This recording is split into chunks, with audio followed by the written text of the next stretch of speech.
The wind howled, driving heavy sheets of rain against the windshield of the black SUV. Inside the cabin, Marcus stared at the brightly lit windows of his own home through the rhythmic, mechanical sweep of the wipers. It was well past 11 o'clock. The deep darkness of the upscale suburban neighborhood made the entire scene feel surreal. The front door of his house stood wide open, casting a long, sharp rectangle of amber light across the wet driveway. In front of that light, 4 massive silhouettes blocked the entrance. A 5th figure stood slightly behind them with arms crossed. It was Vanessa, his wife, and standing right next to her, his hand resting possessively on the small of her back, was Damon. Marcus cut the engine, unlocked the door, and stepped out into the storm. He wasn't wearing tactical gear or a military uniform, just the sharp, dark charcoal suit he had worn to his security consulting firm that morning. He didn't rush. He closed the car door with a firm, deliberate click and walked forward. His stride was smooth and measured, carrying an unspoken authority that the pouring rain couldn't shake. He stopped exactly 10 feet from the group, right at the edge where the porch light began to cut through the shadows. Damon took a step forward, raising his voice to shout over the roar of the downpour. A smug, mocking smile played on his lips as he told Marcus that he had gone far enough and had no business there anymore. He announced that Marcus's bags were already packed and waiting in the garage, advising him to turn around, get back in his car, and drive away without making a scene. Vanessa spoke next. Her voice trembled slightly, betraying a flicker of nervousness that she quickly tried to mask with a cold, detached tone. She pleaded with him not to cause trouble, stating that their marriage had been over for a very long time. She explained that Damon was moving in tonight. The paperwork had been filed, and the house was being transferred to her name. She added that the men behind her were only there to ensure he gathered his things peacefully and left, warning him not to do something he would regret. In moments of intense confrontation, an ordinary person's heart rate spikes instantly, clouding their judgment and forcing them to react out of panic or blind rage. But Marcus remained detached from the immediate pressure. Years of specialized training had taught him how to completely compartmentalize stress. He didn't absorb the insults or the betrayal. Instead, his eyes scanned the 3 men standing behind the couple, breaking down the threat like a computer processing data. The first man, in his early 30s, shifted his weight constantly from foot to foot, his hands nervously shoved deep into his jacket pockets. He wasn't a professional, likely just a gym acquaintance, recruited from one of Damon's fitness clubs to add numbers. The second man, older and thicker, had the scarred cauliflower ears of a former wrestler. He stood square and solid, tracking Marcus's shoulders for any sign of movement. The third was tall and lean, wearing a standard private security jacket but unpolished boots. He was a moonlighting guard looking for an easy paycheck, completely oblivious to the legal and physical trap he had just walked into. Seeing Marcus's silence, Damon crossed his arms, growing even more confident. He turned to his crew with a chuckle, asking if the big soldier had gone deaf from his time in the desert. He issued a final ultimatum, stating they could do this the easy way or the hard way, adding that his boys usually preferred the hard way. With a nod from Damon, the wrestler stepped forward, cracking his knuckles. To Marcus, this display of aggression wasn't a sign of strength. It was the ultimate marker of amateur insecurity. Damon believed he held every advantage because he had numbers, the element of surprise, and a spouse used as emotional leverage. He looked at Marcus and saw a defeated businessman about to face humiliation on his own lawn. He had no idea he was looking at a former Green Beret trained to dismantle threats with absolute precision. Marcus finally spoke. His voice was low, steady, and perfectly calm, entirely unaffected by the storm or the threats. Looking past Damon, he addressed his wife directly, telling her she had exactly 3 seconds to walk back inside the house. It wasn't an angry shout, and it wasn't a plea. It was a definitive boundary. Vanessa let out a sharp, nervous laugh, glancing at Damon for reassurance. She mocked him, asking if he honestly believed he could still give orders when he was completely outnumbered, outmatched, and alone. Damon lost his patience entirely. Snapping at his men to stop talking, put Marcus on the ground and throw him into his truck to get it over with. The wrestler and the tall security guard stepped off the porch, descending into the pouring rain to close the distance.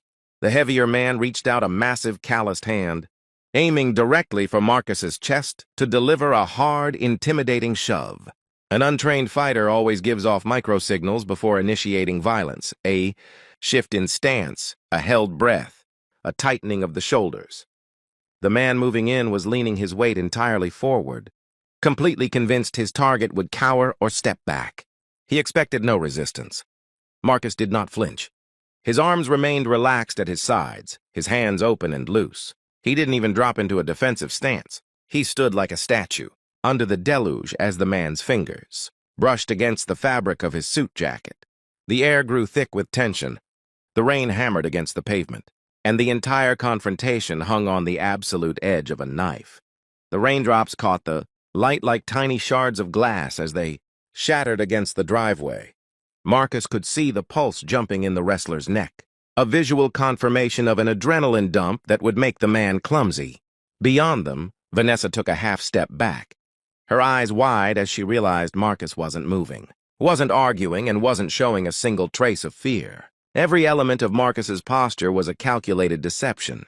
In the military, he had learned that the most dangerous weapon is the one the enemy doesn't believe exists. Damon's grin began to falter at the edges, replaced by a sudden creeping unease. The silence stretching between them was louder than the thunder rolling overhead, a suffocating vacuum that seemed to draw all the warmth out of the night.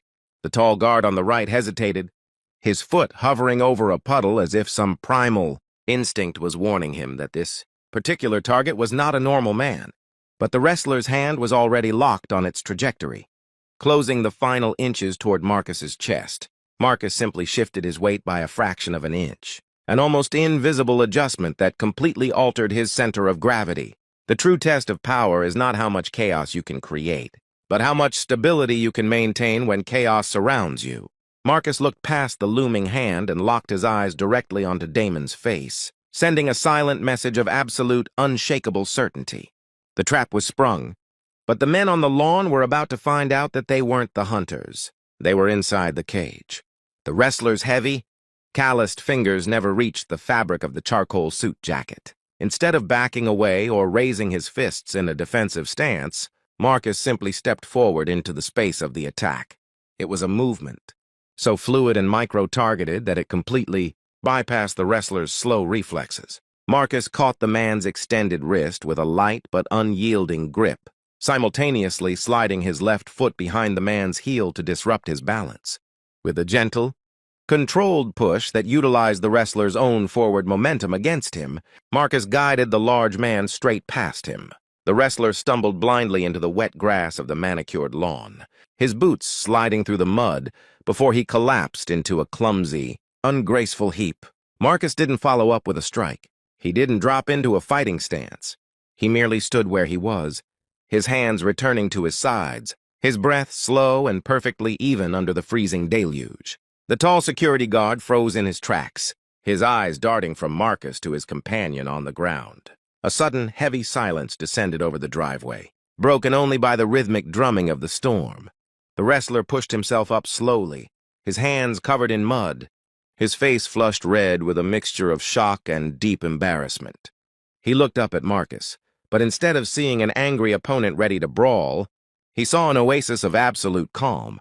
Marcus's eyes were completely steady, projecting a level of discipline that was entirely foreign to everyone present. Damon's smug smile vanished instantly. His posture stiffened, his arms dropping to his sides as his chest puffed out in a defensive display of manufactured dominance. He looked over at the wrestler, shouting at him to get back up and stop embarrassing them, his voice cracking slightly under the sudden weight of the shifting tension. Vanessa, standing closely behind Damon, took a distinct step backward.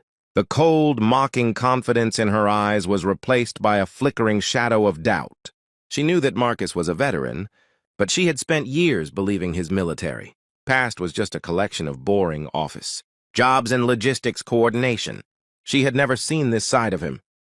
To an outside observer, Marcus appeared trapped, isolated against four men on a dark suburban street. But in his mind, the perimeter was entirely secure. His thoughts traveled back to a dusty, sun-baked concrete courtyard in Fort Bragg years ago. He could still hear the gruff, gravelly voice of his old team sergeant echoing through the humidity. Control your emotion before your emotion controls you. Cain. The moment you let anger dictate your movement, you hand your enemy the keys to your destruction.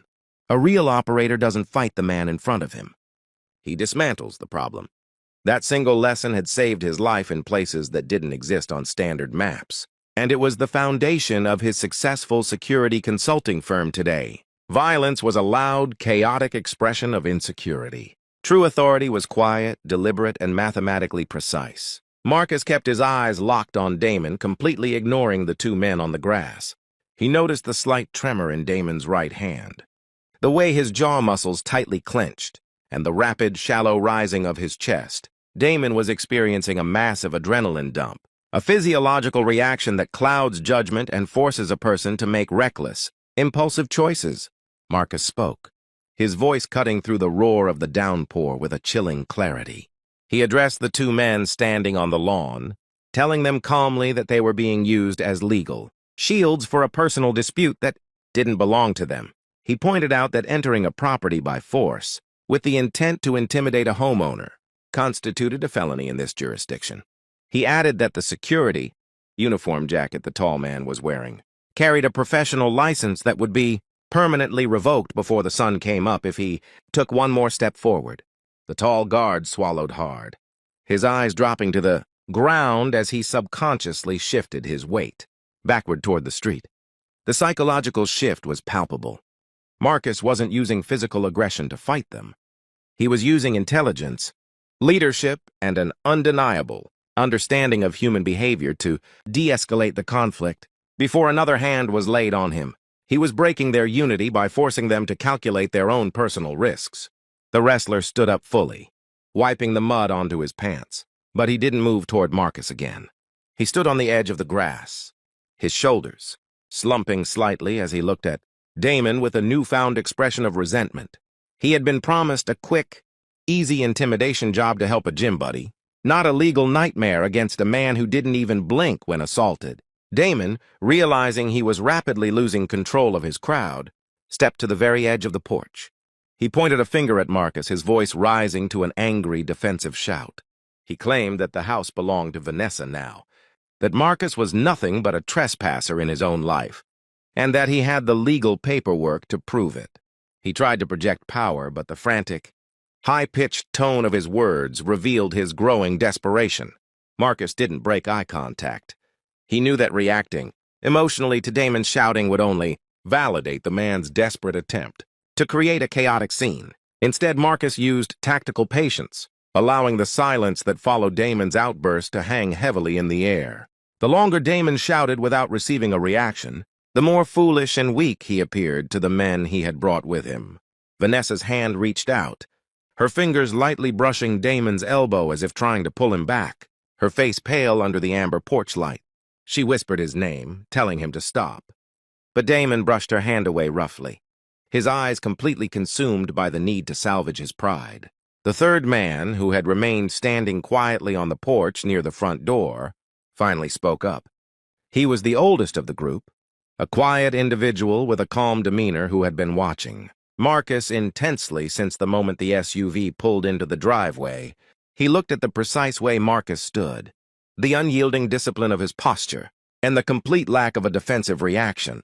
He stepped forward, his eyes fixed on Marcus's face, and asked him directly if he had served in the Special Forces. The question hung in the air, a sudden revelation that seemed to freeze the very rain falling around them.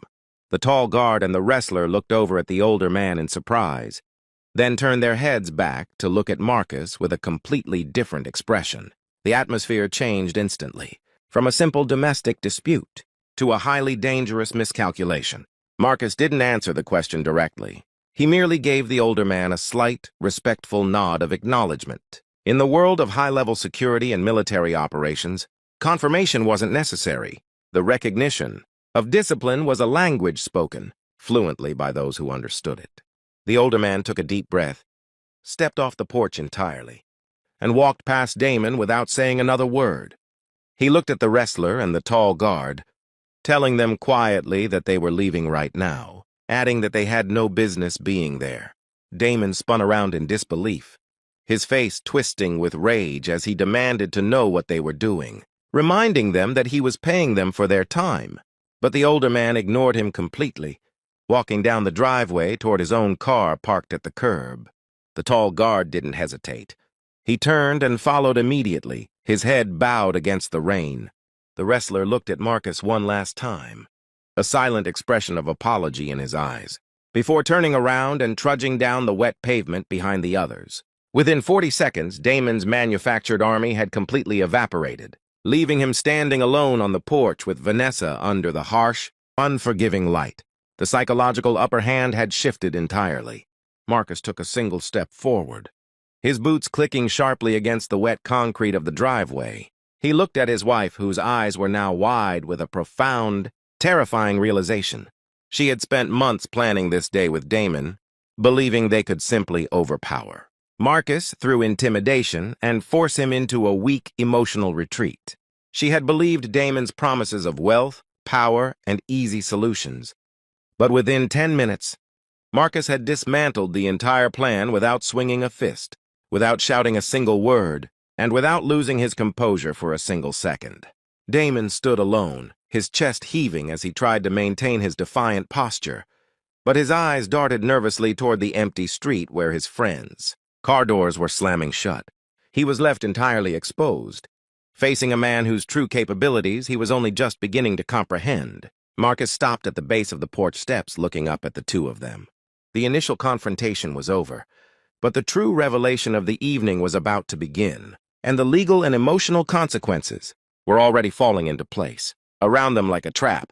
The three men had completely disappeared into the dark, their taillights fading down the rain-slicked street. The heavy silence that followed was deafening, broken only by the steady, rhythmic drumming of the storm against the roof of the porch. Damon stood entirely alone at the top of the concrete steps, his arms pinned tightly to his sides. The arrogance that had defined his posture just moments ago had evaporated, leaving behind a frantic, nervous energy that he couldn't hide. His eyes darted toward the street, then back to Marcus, who remained standing perfectly still at the base of the steps, completely untouched by the chaos. Vanessa's hand trembled as she clutched the lapels of her coat. The cold, manipulative certainty she had carried all evening was gone, shattered by the ease with which her husband had dismantled their entire plan. She looked at Damon, expecting him to say something, to take charge, to reassert the dominance he had bragged about for weeks. But Damon was silent. His jaw was clenched so tightly that the muscles in his neck strained, his breathing shallow and rapid. To Marcus, this was the critical phase of the operation. In the Special Forces, he had learned that the most dangerous moment is not the initial clash, but the immediate aftermath, when an insecure adversary realizes they have lost the upper hand. When a bully's intimidation tactics fail, they are faced with a choice: yield to reality or escalate into reckless, unpredictable behavior to save face. Marcus kept his hands relaxed, his gaze fixed on Damon's eyes, reading the frantic calculations happening behind them. Marcus took one step up the concrete stairs. The movement was slow, deliberate, and entirely devoid of aggression. Yet to Damon it carried the weight of an advancing army. Damon instantly took a half-step back, his heel catching on the threshold of the front door. Damon stuttered, trying to find his voice, telling Marcus to stay back and claiming that he wasn't afraid of him. He reached into his jacket pocket, a desperate, reactive gesture meant to signal that he had another option, a weapon or a phone. But his fingers were shaking so violently that he couldn't grip whatever he was reaching for. Marcus didn't react to the sudden movement. He didn't drop into a defensive posture or reach for a weapon of his own. He simply stopped on the second step, his face illuminated by the amber porch light. He used a principle he had taught to hundreds of corporate executives and security professionals: emotional contagion. When an adversary is spiraling into panic, maintaining an absolute, unshakable calm forces them to match your frequency or completely collapse under the weight of their own anxiety. Marcus spoke, his voice dropping into a low, resonant register that commanded absolute attention. He told Damon to take his hand out of his pocket, slowly, with his fingers open. He explained with a chilling lack of emotion that a sudden movement in a high-stress situation creates a misinterpretation of intent. He added that he had no desire to see Damon get hurt on his property, But that choice depended entirely on Damon's ability to control his hands right now. The sheer authority in Marcus's voice acted like a physical restraint. Damon's hand froze inside his pocket. For 3 long seconds, nobody breathed. The rain poured around them, a chaotic contrast to the frozen tableau on the porch. Then, slowly, with his chest heaving, Damon withdrew his hand, his fingers open and empty, trembling in the cold night air. Vanessa let out a sharp, ragged breath, her eyes wide as she looked at the man she had chosen to replace her husband. For months, Damon had painted himself as a powerful, fearless leader, a man who took what he wanted and bent the world to his will. But facing real, disciplined strength, Damon looked incredibly small. She could see the stark difference between a man who made noise to feel important and a man whose silence was backed by years of elite experience. Marcus turned his gaze slightly to look at his wife. There was no anger in his eyes, no burning desire for revenge, no trace of the heartbroken husband she had expected to exploit. There was only a profound, detached disappointment. This was the woman he had promised to protect, the woman he had built, a life with while hiding the darkest parts of his military past to keep her safe. She had mistaken his gentleness for weakness. She had assumed that because he didn't boast, didn't fight, and didn't demand attention, he was someone who could be easily pushed aside. Vanessa tried to look away, but the intensity of his gaze held her captive. She swallowed hard, her voice cracking as she called his name, asking him to just let them explain, claiming that things weren't supposed to happen this way. Marcus didn't interrupt her. He let her words hang in the air, exposed to the cold and the rain, where they sounded hollow and pathetic. He knew that offering an emotional defense or arguing about her betrayal would only lower him to their level. In leadership, when you hold the moral and strategic high ground, you never descend into the mud to debate with those who betrayed you. You let the consequences of their actions do the talking. Damon, feeling the sting of his public humiliation and Vanessa's sudden shift in perspective, tried to salvage a shred of dignity. He stepped forward, his voice cracking as he claimed that the legal battle would change everything, asserting that Vanessa owned half of everything Marcus had built and that they would tie him up in court for years until he had nothing left. He tried to smirk to bring back the arrogant businessman persona, but his eyes remained wide with fear. Marcus allowed a very faint, almost imperceptible smile to touch the corner of his mouth. It wasn't a smile of amusement, but of absolute tactical certainty. He had spent his entire adult life preparing for contingencies, calculating risks, and ensuring that his perimeters, both personal and professional, were completely unbreakable. Damon and Vanessa believed they had executed a brilliant, sudden ambush. They had no idea that they had actually walked directly into a legal and financial kill zone that Marcus had established months ago. Marcus reached into the inner pocket of his charcoal suit jacket. The movement was so smooth, so predictable, that neither Damon nor Vanessa flinched. He pulled out a sleek, black leather folder, completely dry, protected from the rain by his posture. He held it out, not toward Damon, but directly toward his wife. Vanessa hesitated, her hand shaking as she reached out and took the folder. The leather was cool against her skin. She opened it under the amber light of the porch, her eyes scanning the first page. As she read the text, the color completely drained from her face. Her knees buckled slightly, and she had to reach out to grip the wooden railing of the porch to keep herself from falling. Damon frowned, his anxiety spiking again as he looked over her shoulder, demanding to know what it was and what the paperwork meant. He snatched the document from her hands, his eyes racing across the lines of legal text, his face twisting into an expression of utter disbelief. The document was not a standard divorce petition. It was a certified asset disclosure and a copy of a binding, irrevocable trust agreement that had been executed over a year ago. Attached to it was a comprehensive forensic audit of his own fitness franchises, documenting systematic financial fraud, tax evasion, and illicit fund transfers that Damon had thought were completely hidden. Marcus had not been blind to their affair. He had known for over 6 months.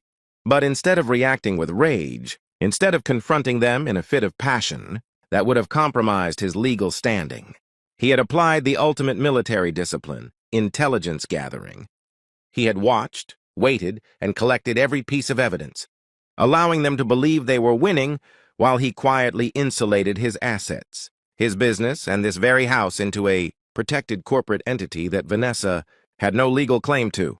Furthermore, the evidence of Damon's financial crimes was already sitting on the desk of a federal prosecutor.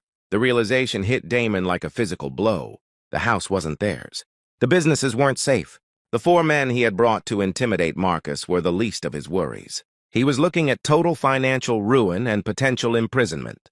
Vanessa turned to Marcus, tears finally spilling over her cheeks, mixing with the mist of the rain. She shook her head, her voice a desperate whisper, asking how he could do this, how he could be so cold and calculated. Marcus looked at her, his expression as unyielding as granite. He told her that when a person chooses to break a covenant, they must be prepared to live with the reality of the void they created.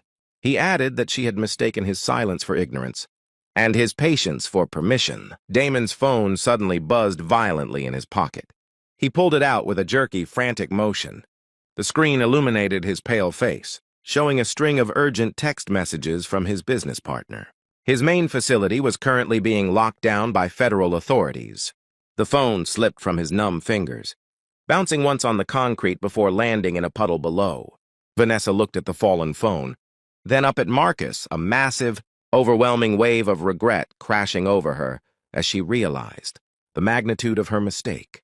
She had traded a mountain of unshakable strength for a handful of cheap, arrogant promises, and now the ground was opening up beneath her feet. Marcus stood perfectly calm, the master of the environment, waiting for the final collapse of the illusion they had built. Damon's phone lay submerged in the puddle, its screen flickering weakly beneath the muddy water before dying completely. The sudden loss of that digital lifeline seemed to snap the last cord of resilience holding him upright. His knees trembled, the strength draining from his legs as the reality of his total ruin settled into his chest. He didn't just step back, he sank. Slowly, his expensive leather boots slipped on the wet concrete, and he dropped heavily to his knees right there on the porch floor, his hands resting flat against the damp wood in a posture of complete defeat. It wasn't an act of physical submission to a blow, but a total psychological collapse. He looked down at his own hands, unable to meet the steady, unblinking gaze of the man standing at the bottom of the steps. Vanessa watched him fall, a choked sob escaping her throat. The man she had imagined as her fierce protector, the flashy entrepreneur who promised her a life of unchecked luxury and excitement, was brought entirely to his knees without Marcus ever raising a finger. She looked at Marcus, her hands shaking so violently that the legal papers slipped from her fingers, scattering across the wet porch like dead leaves. She took a step toward the edge of the stairs, her face streaked with tears and smeared makeup, looking down at her husband with an expression of raw, agonizing regret. She cried out his name, her voice cracking under the weight of her despair. She begged him to listen, claiming she had been blind, that Damon had manipulated her, and that she never wanted any of this to happen. She reached a hand out into the rain, desperately wishing she could undo the betrayal of the past 6 months, wishing she could return to the safety and security of the life she had so carelessly thrown away. Marcus did not move. He did not step forward to comfort her, nor did he look away in anger. He stood like an ancient pillar, completely centered, letting her words wash over him just like the freezing rain. In the military, you learn that an adversary's sudden shift toward remorse when caught is rarely a sign of genuine change. It is almost always the panic of facing unavoidable consequences. True, maturity meant recognizing the difference between a broken heart and a broken plan. Marcus looked at Damon, who was still kneeling, his head bowed against the storm, and then he looked up at Vanessa. The neighborhood was completely still around them, the upscale houses dark and quiet, entirely oblivious to the profound life lesson unfolding under the amber porch light. Marcus spoke, his voice carrying a quiet, resonant power that seemed to dominate the entire night. He told them that real strength isn't about destroying people, and it isn't about proving you have the power to crush those who wrong you.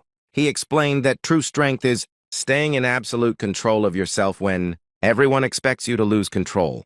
He looked directly into Vanessa's tear-filled eyes, telling her that arrogance speaks loudly because it needs to hide its emptiness. But competence is completely silent because it has nothing to prove. He paused, letting the truth of his words settle heavily into the freezing air. He reminded her that she had believed his quietness was weakness, and that his refusal to play power games meant he could be easily pushed out of his own life.